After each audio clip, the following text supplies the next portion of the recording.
A young man, Ray White initially arrived at the Arnold Academy of Sorcery. He was met with hostility because he did not come from a noble or sorcerer family. Among the pupils, when Albert Alium appears, he begins to insult Ray, saying that he is unworthy of being a student at the academy. As he goes to strike Ray, a voice stops him. A girl. The students are taken aback to see Amelia Rose standing up for someone like Ray, who she claims is the first common student to attend the academy since its founding.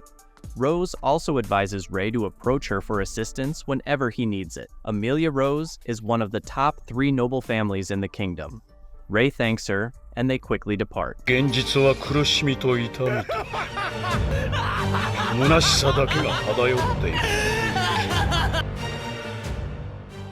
Later, Abby Garnett, the principal of the school, speaks to the children. She tells them she feels fortunate to be able to attend, and she then encourages them to continue working hard and acting with dignity. In class, instructor Helena Grady presents Ray to the kids.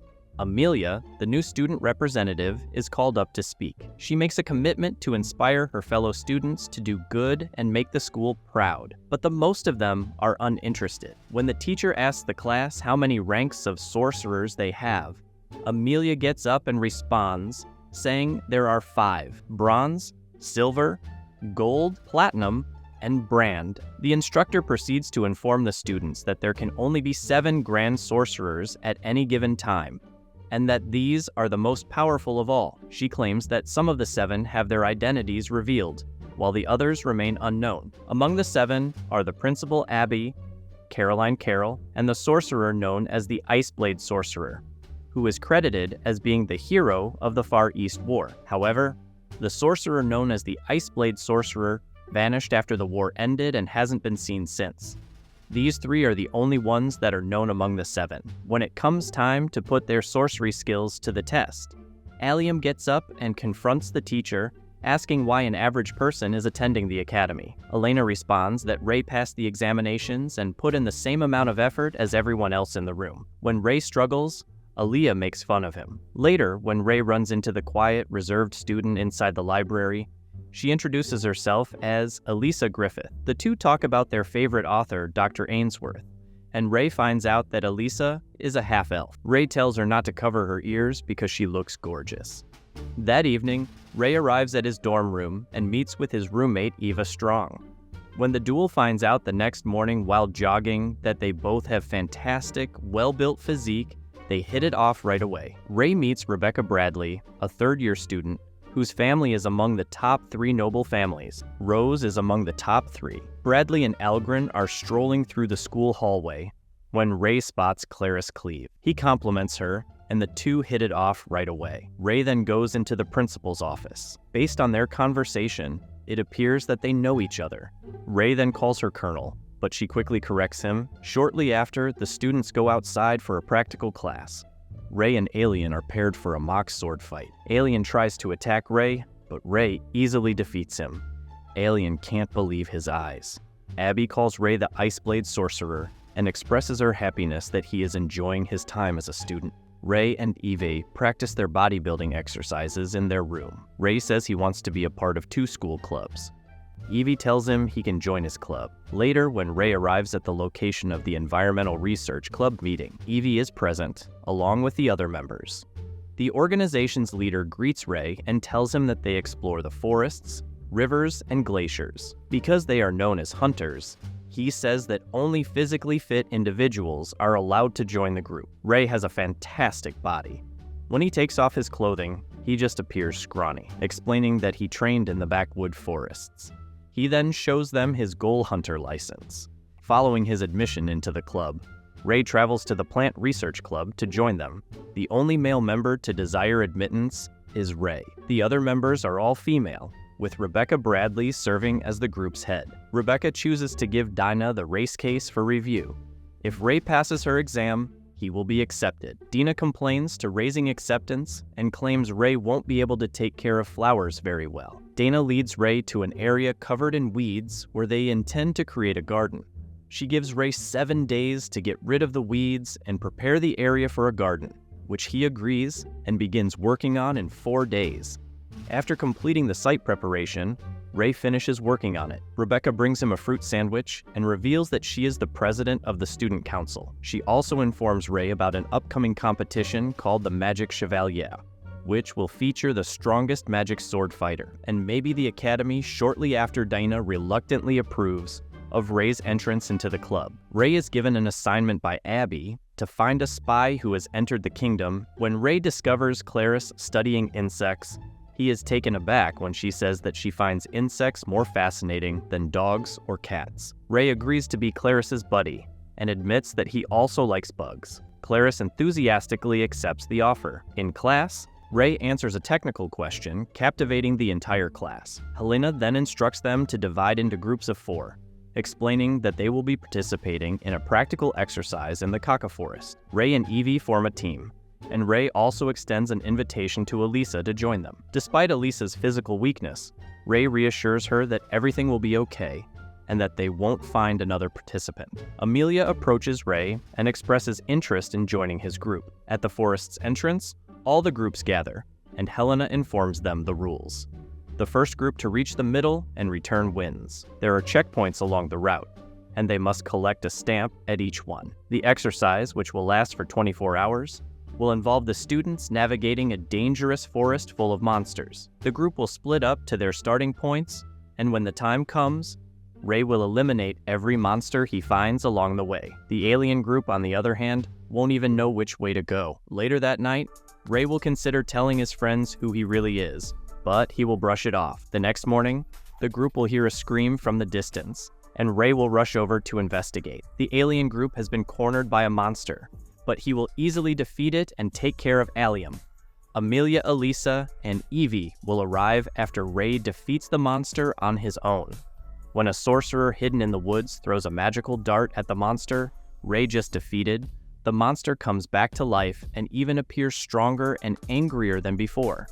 Ray engages the monster in combat but finds that it is unusually faster and stronger. Meanwhile, Clarice is watching everything from a distance and is timing everything perfectly so that Ray can use his friend's assistance to beat the monster and seize the opportunity to split it in two. The evil sorcerer, who had been hiding and observing, also disappears in disappointment upon hearing the winner. When Ray's group is announced, the winner of the exercise, Clarice begins to applaud, but she quickly stops when she notices that everyone in the audience is upset and resentful that Ray is one of the victors. The students claim that Amelia's leadership made the group's success possible. Elisa consoles Ray, telling him later on not to worry about anything, including what the students are saying about him. Ray visits his mentor, Dr. Lydia Ainsworth, who is currently confined to a wheelchair. A caregiver is providing care for Ainsworth. After Ray takes a seat, Carla Ainsworth, who also happens to be Elisa's favorite novelist, welcomes him and tells him that she has missed him. Ray and Ainsworth talk, and it comes out that Ainsworth gave Ray the title of Iceblade Sorcerer. Ray ended the war, but she is now paralyzed and uses a wheelchair. Ainsworth instructs Ray to use the Iceblade power only in dire circumstances. Ainsworth then tells Ray about eugenics, a group that was founded with the intention of studying the region of the brain known as England. She claims that rather than using sorcery to study this region, eugenics has turned to surgery and doesn't care if their test subjects pass away. Eugenics has been conducting research on sorcerers in an effort to decipher sorcery, and throughout the world, Eugenics has been trying to recruit top sorcerers into their group. They have invited Ainsworth and Caroline, but they have declined after providing her student with all the information he needs to know. Ray tells Ainsworth that he has made some wonderful friends at the academy as they wander through the woods. Ainsworth invites Ray to bring Elisa along the next time he visits. Ainsworth also discusses the Enchanted Chevalier, which transpires amid the 3 academies of the kingdom. Before departing, Ainsworth gives Ray a personal book of hers. Later, Ray runs into Elisa, and the two decide to go to the library together. Elisa makes sure to read some of Ainsworth's books outside the library.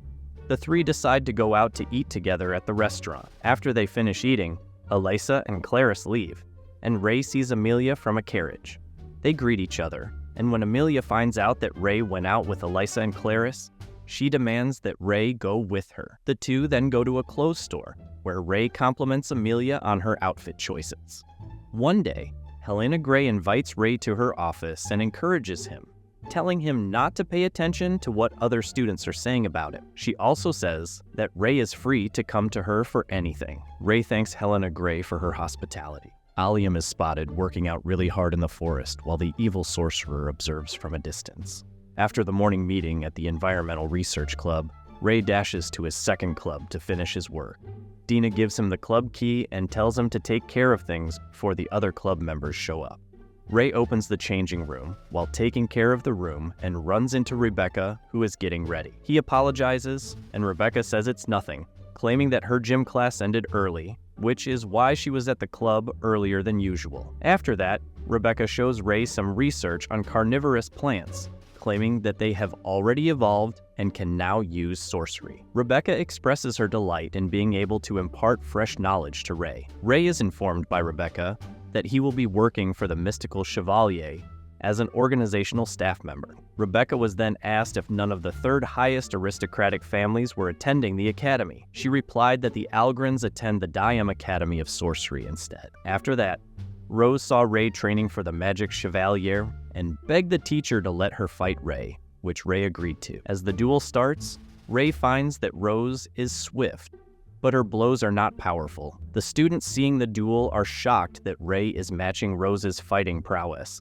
since, while Ray is not very skilled with wizardry, he is a master with a sword. Ross puts a lot of effort into his fight with Ray, who is ready to win, but he gets a migraine and remembers something. Rose is then deemed the winner of the duel. Ray and his friends are eating lunch. Ray tells his friends that he had a strict master. When his friends approach the dining table and challenge him to a duel, Ray accepts, and the group moves outside to a clear space before the fight starts. When Clarice finds out that the combat zone is covered by a dome, the alien gives Ray a genuine sword and declares that the first one to concede defeat is the loser. Allium begins by narrating how he has been determined since he was a young child to improve his family's reputation in order to avoid humiliation. He then declares that he will begin by killing Ray. Meanwhile, the wicked sorcerer is observing the happenings from a distance as the alien launches fireballs at Ray, but he easily dodges them, rends them. After using every trick and spell that Alien knows to combat Ray,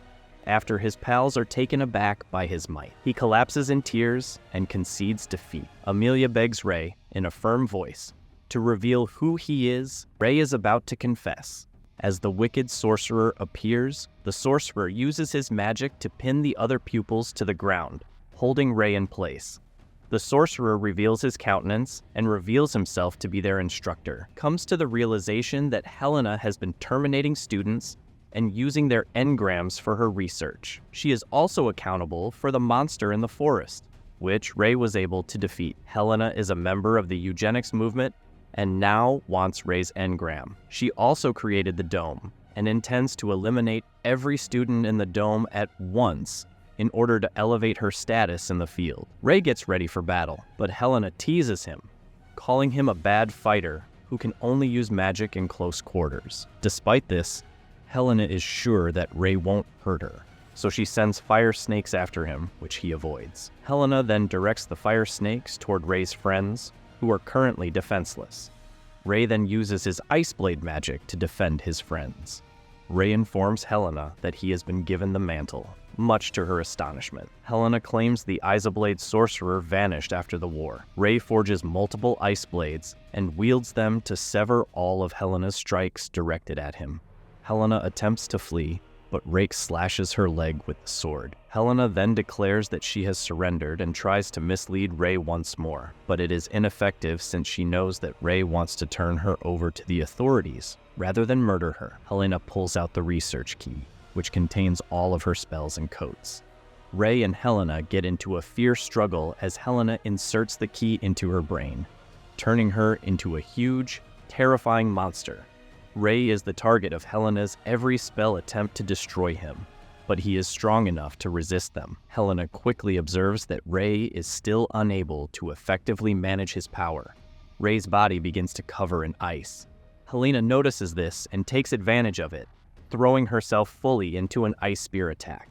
Ray defeats her and locks her inside, deactivating his power before he eventually passes out. Ray's friends rush to his aid, and the story then flashes back to show how Ainsworth found Ray at their battle camp. After she returns Ray to the camp, Carol wants to know who he is. Shortly after Ainsworth tells her superiors how she found Ray, she claims that Ray is the only survivor from a nearby village after being hit by war, and this infuriates Ainsworth. Ray wakes up and introduces himself to Carol and Ainsworth. The duel falls in love with Ray right once, and Carol begins teaching him how to read. When Ray decides to adopt Carol, she fights the authorities and tells them that she wants to keep Ray. They then ask Ainsworth what her decision is. Ray tells Ainsworth that she has special ice powers, and he wants to stay with her, and Ainsworth says yes. The authorities then tell Carol and Ainsworth that they are free to keep Ray under their care, but that it cannot interfere with their ability to perform their duties. From that point on, Ainsworth became Ray's master, and she taught him everything he needed to know. 6 years later, Ray has been incorporated into the army, and he is going to war with the soldiers. Shortly afterward, reports surface that the battle will be more fierce and dangerous, because the other kingdom now has some formidable sorcerers. Shortly after learning of the Far East War, Ray sees most of his friends dying on the battlefield. He uses his power to activate an overheat that turns the entire battlefield into a wasteland. He eliminates all the enemy troops, but some of his friends still perish. At this point, Ray wakes up in the hospital. Abby and Ainsworth have come to see him. Ainsworth leaves soon after she is confirmed that Ray is fine. After the war, Abby tells Ray that Ainsworth was the one who pleaded with her to let him join the academy because she wants Ray to have a normal, happy life. After telling Ray this, Abby leaves the room and his friends walk in. Ray reveals that he is one of the Grand Sorcerers and says he is now using the Chronos lock spell to keep himself from heating up as he did in battle. Ray's friends reassure him that they will always support and care for him because he is a good person. That evening, Ray gets a visit from Alium, who apologizes for everything he has done and accepts Ray's apology.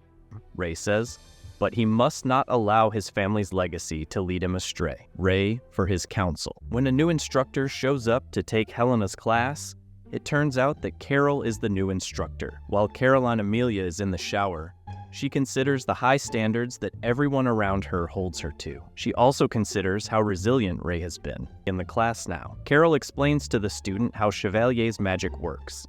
The New Year's students are to compete in the rookie bracket, where the older students perform in the more advanced stage. She says there will be 16 contestants, 5 from each school, but their school gets to choose 6 candidates because Rebecca won the tournament last year. After class, she gives Ray a wink, which makes him uncomfortable. Ray then storms into Abby's office and demands that Carol be fired from the school. Abby responds that she asked for Carol because she is free when it comes to defending the academy. Ray claims Carol is pushy and that Ray hasn't been comfortable with her since his early years, to which Ray responds that he can defend the school. Carol enters and begins chasing Ray around the room. Ray and Clarice are spotted at the training ground. Ray determines the fighter's strength based just on their fighting styles. Clarice is amazed when Amelia wins her duel so easily. Ray has a feeling that her focus is slipping, while Amelia's father insists she must win at all costs, urging her to bring pride to the family. Shortly after, it becomes known that Ariane Algren has been chosen by DM Academy to compete in the rookie bracket. Rave learns that Ariane possesses great strength and efficiency. Soon after, Amelia is chosen to compete in the rookie bracket, and Alien also qualifies, becoming Amelia's partner for the night. Raid pulls out the training book Ainsworth provided and reviews it. The next morning, he approaches Amelia, proposing to train her for the upcoming tournament. Amelia shares a tale of her encounter with Ariane at a nobles party. The duo connects right away, blossoming into best friends. However, Ariane consistently outshines Amelia in every endeavor, leading her to transform and ultimately sever their friendship. Soon after, Ray appears at Amelia's training, donning a mask. He introduces himself as Master White and declares that he will be her instructor. He challenges Amelia to complete a 20-kilometer run without relying on her magical powers. Amelia feels a wave of dizziness wash over her, her heart racing as she learns that tomorrow's training will be even more grueling. Her friends discover her dozing off in class, adding to her anxiety. Amelia drifts in a dream when Ray appears at her dormitory window, urging her to prepare for training and join him downstairs. Rei encounters Rebecca, and Dina reprimands Rei for stepping into the girls' dormitory, and he swiftly expresses his regret for the mistake. As he searches for Amelia, he notices her attempting to sneak away and pursues her. Rei encounters Alium, engaging in a moment of self-reflection. They converse about Rei's training journey, where Alium expresses his feelings of weakness despite the effort put in. Rei offers encouragement, noting that he is already stronger than before. Soon after, he spots Elisa and Clarice and inquires about Amelia's location, but they are unaware. Utilizing his search ability, Rei locates Amelia hiding beneath a desk and proceeds to pull her toward the training ground. Next, he approaches the Environmental Research Club, requesting them to cheer for Amelia to boost her motivation during the tournament. The club leader consents, and just as Rei is about to depart, he hands him a bag, stating that how Rei chooses to use it is his business, but he should stay true to his convictions. The following morning, a girl in a dime school uniform strolls past Amelia and her friends, as well as Rebecca and Dina. After noticing that the disguise is flawless, Rei unveils his clever scheme to infiltrate DM Academy. He cleverly hides himself in a box and discovers a young girl in tears. Rei tends to the young girl, offering her comfort as she reveals her search for her sister. Those nearby are captivated by Rei's beauty. The girl introduces herself as Tiana Algren and mentions her sister, Arian Algren. Rei assists Tiana in locating Arian, and Ariane expresses her gratitude. When Rei introduces herself as Lily, Ariane quickly realizes the ruse and urges Rei to drop the act. Rei then speaks in his true voice, leaving Ariane astonished to discover she's conversing with a boy after learning his actual name. Ariane finds out that Rei is the so-called ordinary student at Arnold Academy, and she expresses her gratitude by saying they have much to share about him. Ariane extends an invitation to Rei for a mock match, and he readily agrees. As they engage in the fight, Rei gauges Ariane's strength and comes to the realization that she possesses remarkable power. After the bout, Rei informs Ariane of his support for Amelia, asserting that she will triumph over Ariane in the upcoming competition. Ariane responds with confidence, stating that she will be ready for him on his journey to the academy. Rei encounters Rebecca's sister, Maria. Maria promises to enroll at Arnold Academy due to Rei. Rei returns to Arnold Academy, and his friends are astonished to see him in a girl's body. Rei explains that he has just returned from a mission. The following day, Rei and his friends go to visit Lydia Ainsworth. The group is thrilled to meet Rei's master, especially Elisa, as Ainsworth is her favorite author. Upon arrival, the group introduces themselves, and Elisa receives Ainsworth's autograph. Ainsworth also inspires Clarice to pursue her dream of becoming a hunter. Ainsworth seeks a private conversation with Amelia, while Carla has summoned Rei to the kitchen. There, Carla reveals to Rei that the other realm, known as the Owl Empire, has begun to infiltrate their kingdom using her Grim Reapers. Carla advises Rei to stay particularly alert on the day of the competition, as all the nobles will be present in her room. Ainsworth implores Amelia to trust Rei and to train alongside him. She must release any burden she carries in her heart and allow Rei to impart his wisdom. Following their conversation, the group heads for a swim. Soon after, Amelia begins to engage with Rei during training, diligently following his every instruction for the final exercise. Rei requests Amelia to break the flower on his shirt amidst the battle, and Amelia successfully meets the challenge.